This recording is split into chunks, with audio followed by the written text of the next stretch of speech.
The Raven, pages 95 through 118.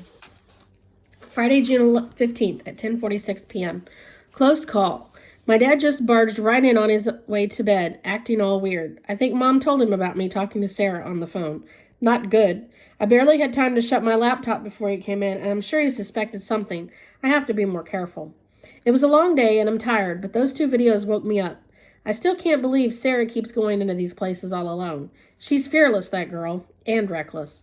A couple of things I hadn't thought of that now strike me as problems. For one thing, how the heck is she going to get inside St. Mark's Church? It'll be locked at 3 a.m. for sure. Check out that video and you'll see for yourself. It's not like she's going to walk right in there in the middle of the night. The ghost room is upstairs, in the tower, so she'll need to get inside. Something tells me she's already thought this through and her answer isn't going to be a good one. Also, the Spooksville documentary didn't make any mention of a house or a barn out there. According to the puzzle, there should be something hidden at the hideout for B and C. I sort of neglected to recall we never really figured that part out. I assumed it would figure itself out once she got there. But now that we're getting closer to the location, I'm nervous this mysterious building isn't even there. Maybe it's burned to the ground or disappeared into a sinkhole, right along with the secret message from the apostle. Looks like I've got plenty of work to do while Sarah drives across Utah. If I fall asleep, she'll never forgive me. Must stay awake. Saturday, July 16th at 1:24 a.m. I'm always better at sleuthing in the middle of the night. There's less pressure and my senses are on red alert. I'm not sure if it's me worrying that someone is going to come smashing through my window or what, but I do go into a different mode after midnight. I figured out the final location, the one marked 3. Darn proud of myself on this one. I might even have to pat myself on the back a couple of times. Many drawings to share, so here goes. To recap what we already know, in case we're gone and someone needs to piece this thing together. Location number 1 is in Cheyenne, Wyoming. It's the St. Mark's Church where Sarah will arrive in less than 2 hours. Side 1 of the puzzle was a tower with a skeleton lying inside. Side 2 was the ghost room floor with the marker where Sarah will need to pry up the floorboard or something. Okay, so we're good to go on one of the clues. Not sure how Sarah is getting in there, but if she does, hopefully we'll get another message from the apostle. Sarah figured out the second drawing, which looks like this. 3 roads, the lantern, the skeleton hand, it's all led to the Spooksville Triangle, and the related piece from the other side of the Raven. This drawing makes it clear that Sarah will need to park right below the rise in the road, from which we hope we'll figure out what the hideout for B and C is. Skipping ahead to the 4th location, it was a gimme with the nickel. Monticello, where Thomas Jefferson has lived. The 2 puzzle pieces for that one look like this. Clearly, it's the Monticello building from the tails side of a nickel, but we're a little stumped on what the rest of it means. Put the letters here. I know we'll get the letters from the apostles' video at the locations like before, and we'll place them in the right order using the places provided on the Raven puzzle. When we have the letters and we put them in order on the front of Monticello, this will all make sense, I hope. So now the good news. There was one more location to figure out, and it had us both stumped. I figured we were being taken back across the country, so I had a pretty good idea the location would be somewhere between Missouri and Virginia. Here's a map I drew with some of the things we already knew and the area I figured I'd find the last location.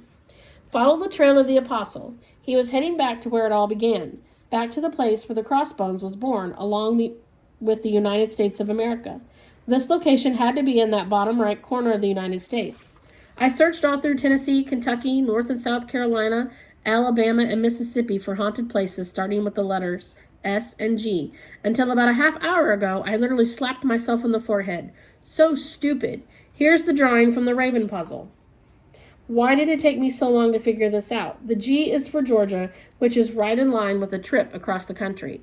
And if the G was for Georgia, then the S was for a city where a fire took place, a big one.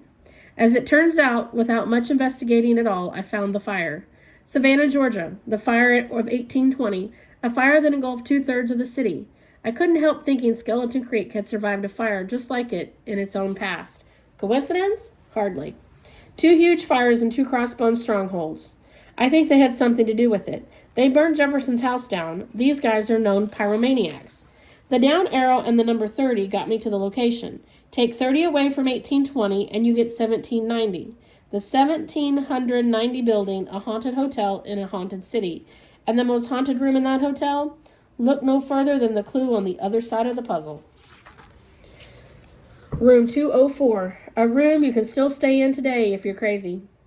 I don't think Sarah is crazy, but I do think she's more than willing to stay in a haunted hotel room if it gets us some answers we need. That's a no-brainer. I'm going to take a quick break, finish drawing this map, scan it, and send it to Sarah. That way she'll have a visual. And I'm grabbing a bowl of Cheerios with a ton of sugar. I'm crashing. Back in a sec. Saturday, July 16th at 2 a.m. Finish the Raven map and send it to Sarah. We're all dialed in. Also slammed home sugary cereal, so I should be able to stay awake for at least another hour. Here's the finalized map. The journey back again, following the trail of the apostle. The cool thing is that it ends on the same coast as Boston, where Sarah lives. She won't even have to go that far out of her way in order to make all the stops. That'll help with keeping her parents calm, even if she is visiting haunted locations. I'm going to print out my email to Sarah and put it in here in my journal. I wish I could stop yawning. Come on, dude, you can do this. 1 more hour. Stay awake. Sarah, I hope you're able to get this email on your phone when you stop in the middle of the night. If so, just know I'm here for you. I'm awake and waiting for your call. We didn't have a chance to cover how you'll get in there, but maybe you've got that figured out. Don't do anything too wild, okay? I figured out the final location tonight. Figuring out locations isn't driving across Utah drinking lime rickies and eating fry sauce, but still, I'm perfectly awesome. I won't bore you with the details of how I solved it, but you should know the backstory of the place if you're going in there. I know, you do your own research and make a killer documentary, squashing my contribution like a bug. I'll bask in my moment, however, short it will be. Insert game show voice here. You'll be traveling to sunny Savannah, Georgia, staying at the swanky 1790 hotel. We'll even book you in the most haunted room they've got, room 204. Okay, enough shenanigans. Here's the scoop. At one time, the hotel was a boarding house where a 16-year-old girl used to live. Maybe it was you in a past life. Wouldn't that be something? Her name was Anna Powell, and she was kind of naive. She fell in love with a visiting sailor who promptly took off for the high seas, promising to return soon and marry her. Months went by. No letters, no sailor. Soon everyone agreed. He was probably married and never intended to return to a heart-sick girl in Savannah. Maybe he would have returned if he'd known how distraught Anna Powell would become. One night, her heart broken to pieces, she threw herself off the balcony of the hotel to the bricks below. Ew. The room she jumped from? 204. The same number that resides on the Raven puzzle. The same room you'll be staying in if we're going to find what the apostle hid here. You'll recall there were wisps of air all around the number 204, which makes me think you want to search in the air vents. I bet that's where you'll find what we're looking for. Oh, just so you know, that room is so haunted, but we can talk about that later. Call me, Ryan. There, got all that in there before, got that all in here for posterity. If nothing else, it shows that I figured this part out. I think I'll take a break. Just sit here at my desk, maybe play a video game. Saturday, July 16th at 6:10 a.m. I told myself about 1,000 times that I wouldn't let this happen. I did push-ups. I drank highly caffeinated beverages. I pulled hairs out of my arm, but it happened anyway. I fell asleep. Not just a little either. I conked out big time. 3 hours. I am hopelessly lame. There's one piece of good news, or maybe it's terrible news. Yeah, it's terrible news. I checked my phone, and Sarah never called me. I mean, it suggests that she doesn't know I fell asleep, so there's that. But it also means she's gone missing. I'll take Mad Sarah over missing Sarah any day of the week. Ring! Saturday, July 16th at 6:30 a.m. Great news on so many fronts. That phone ring I shoved in there at the end of my last entry, it was Sarah. Apparently, Wyoming has some humongous cell phone dead zones. She couldn't get a signal, which is why she didn't call me from St. Mark's Church. I feel slightly conflicted about not mentioning the whole falling asleep thing, but she didn't ask and I didn't tell. There's more. Sarah pulled in late, about 4 a.m., and parked on a side street. Then she got her camera out and started filming everything. The sun was about an hour from coming up, so the church parking lot was empty and no one was around. Somewhat surprisingly, she had no plan once she figured out all the doors were locked. All she had was a Phillips screwdriver and a prayer. She was compelled to share the prayer with me. Please, God, show me a way in. We just want to figure this out, and I'd like to get some sleep. I'd like the Walking Dead. I'm like the Walking Dead. Amen.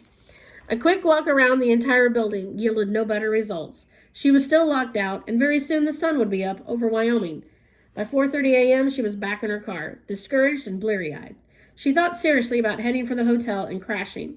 No cell signal, no way in, a total waste of 1,000 miles on the road. How depressing. And then, poof, just like that, her prayer was answered. A car pulled into the church parking lot at 4:45 a.m. An old guy stepped out of the car. He meandered, whistling an early morning tune, then unlocked the front door and went inside. Sarah stayed put as 2 more cars pulled up. It was like a crack of dawn convention at St. Mark's, and Sarah's spirits started to brighten. From the looks of it, this was some sort of early bird catches the worm Bible study, Sarah told me, so I figured once they were all inside, the door would still be unlocked and I could sneak up into the tower. She figured right.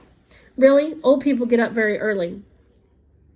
It's like a curse or something. A few minutes later, as the sun was starting to rise, she crept through the morning shadows and into the church. Then she turned her camera on. Even I could hear the echo of voices and laughter drifting down a hallway as she turned and started walking. I could practically see the styrofoam coffee cups, the folding metal chairs, and 3 old-timers gathered in a circle. She checked a couple of doors, both locked, then came to a stairway leading up. I knew the ghost room was upstairs near the bell, so I just started hoofing it as quietly as fast as I could, she explained, breathless with excitement. The stairwell was dark, just a little light creeping in from the windows at the very top. About halfway up, there was a landing and an old door. The door wasn't even shut all the way. It was open just a crack, and pushing it, the hinges creaked down the staircase. She stood stock still, peering into the room, hoping no one had heard the sound. The opening was barely big enough for Sarah to fit through if she turned sideways. And once she was inside, the noises persisted. She found herself standing on creaking floorboards. Talk about a noisy church, she concluded. Had to be all 3 old guys were hard of hearing. Between the door and the floor, I was making quite a racket. She set the camera down, found the floorboard she was supposed to pull up, and went to work. She said this was the loudest thing so far. Nothing like prying up a piece of flooring to wake the dead. But she worked quickly, and no one seemed to take any notice of what she was doing. Then Sarah heard shuffling footsteps coming up the narrow stairway. What happened next? She wouldn't say, but she got what she'd come for under the floorboard, reaching her hand inside a reel of film. The apostle was about to speak to us once more, but the apostle wasn't the only one with a message for us. No, it was far worse than that. The ghost of old Joe Bush had come up the stairs. He'd paused outside the door, pushed it in a tad, then stopped. Silence, followed by what? Saturday, July 16th at 7:20 a.m. Sarah hung up after that. She wanted to show me everything that had happened and thought she'd need about an hour to put together the footage. She had the ancient 8mm projector with her, which she'd brought up to her room, so converting the apostle message to video would be quick. She'd do like she had before, projecting the old footage onto a white sheet while she videotaped it. And she was going to send me a copy of her adventure at St. Mark's Church. I know my dad will expect me out the door at 7:45 a.m. It's Saturday, our busiest day of the week. Come on, Sarah, send me something. I've only got 20 or so minutes. After that, I'll be locked in the shop all day, where it might be too busy to sneak a look online. The thought of not seeing what she found is killing me. I don't think I can go all day without knowing. Man, she must be tired. Maybe she fell asleep. Saturday, July 15th at 7:35 a.m. My dad just called me downstairs, but I finally got an email from Sarah. I yelled down the stairs, told my dad I'd be right down, and read her note. Ryan, I'm barely awake right now, so this is going to be super fast. Seeing the ghost of old Joe Bush just about fried my brain, and the apostle video is vintage weirdness as expected. I posted both videos at the site and used Osiris as the password. The strangest part about what just happened, I'm not afraid of old Joe Bush anymore. Me go sleep now. S. P.S. What's the clause? You holding out on me? P.P.S. At the end of the video, be ready for a jolt when you look up. That's my only warning.